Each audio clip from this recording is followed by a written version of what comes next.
This is a quick guide to shooting cans. This is a task in Escape from Tarkov on the map Ground Zero. There are 3 objectives you need to complete. These can be done in any order and on multiple raids, and you do not need to survive any of those raids. So first of all, simple orientation to figure out where you are on the map.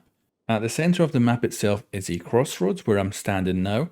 To the south you will see a building with an inward curve, and this architecture is unique to this building, so if you see it from a long way away you know you're looking south, and if you're close to it you know you're on the south of the map. And this is also where one of our objectives is. Then looking southeast we see the Empire building. This is where our second objective is. And then to continue orientation we see the Terra group. This is to the east. And then directly north we have a relatively wide building that is not tall like the rest of the skyscrapers around us. And this is to the north. And then we have a ramp that goes down to the west. And this also doubles back to the basement.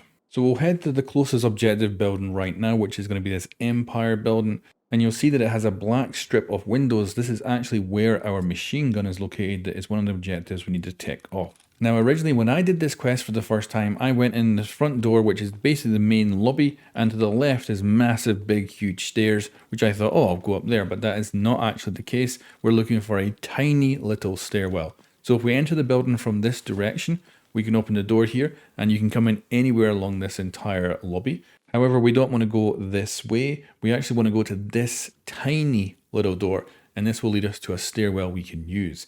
You can also see that we are on the corner of the building closest to the central crossroads of this map to help keep you orientated here. And this will then lead us into a small stairwell. And be noted, this stairwell can be accessed from the basement. All you have to do is find the yellow bus that is sitting in the middle of the road in the underground, and in the other direction you will see a white container with its doors open. And in the darkness you will notice a double door, and the left hand door has been busted off.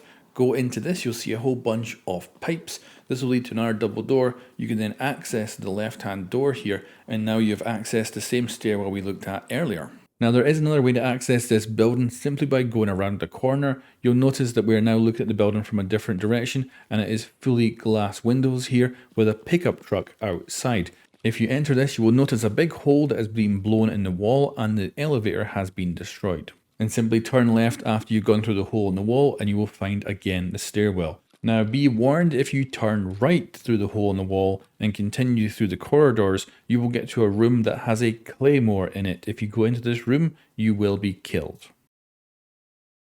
So let's go get our first objective. We simply have to go up these stairs. You will find barbed wire. This is used as an audio cue, so if you're already up there, you'll hear people coming up behind you. And of course, if someone's already up there, they'll hear you coming. So once you're up top, it's pretty simple. You head to these exterior offices with the big glass windows. You head through this open door. And then as you approach the machine gun emplacement, you will get a subtask complete for finding it. And then when leaving, I always got lost as a new player because there's a lot of corridors. This is actually the corridor you want to take right here, but I would usually go all the way to here and then find myself at a cargo elevator. That's of course not where you want to go. You want to go down here and take the first right, and you'll notice that if you go too far, you'll yet again see more elevators. So just head back to the stairwell and you can make your way back down. And this is where you can actually avoid most of that barbed wire now by simply jumping up here and then going down. Hopefully you don't fall all the way down the stairwell. And the second objective, which is the grenade launcher, is located inside the curved building we looked at earlier, or otherwise known as Capital Insight.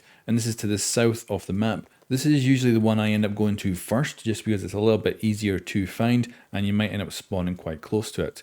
An alternative route to get here is via the underground, which gets you quite close. So you'll notice a door at the very end here, and you'll notice a truck over there at the loading dock and a big container at the end. If you actually go through this door, this will lead up, and this is one building over from the building we need to get to. And once you reach these boxes on the ground, you know you're on the right level, and you simply have to go out this door and go dead ahead, and it will take you to the building we want to get to. Now this can be quite a dangerous area. You can actually take a right hand turn here and go out to the outside and be a little bit more in cover, and then you want to head to these zigzag pillars, and then this is basically at the building you need, and you simply vault in and take a right hand turn. And then once you're entering the building, take the left-hand entry point here. The other one is blocked, and it's always a pain in the ass when you run into it. And then head up the escalators, take a right-hand turn, and then you're heading up through a glass door, and this will get you close to where you need to be. And it is simply the case that you walk all the way to the end, take a left-hand turn, and then you're in the room that has the grenade launcher. Simply get close enough until you get the notification that you've completed the subtask. And then the only other thing to do in this task is to get 5 eliminations. This can be on anything, whether it's a scav or a PMC, as long as it's not your own squad mate. And this task is very lax on the rules. You can do it over multiple raids. You don't need to survive. A lot of later tasks in Tarkov require you to do the entire task in a single raid and survive it in order to complete them. This one is quite relaxed.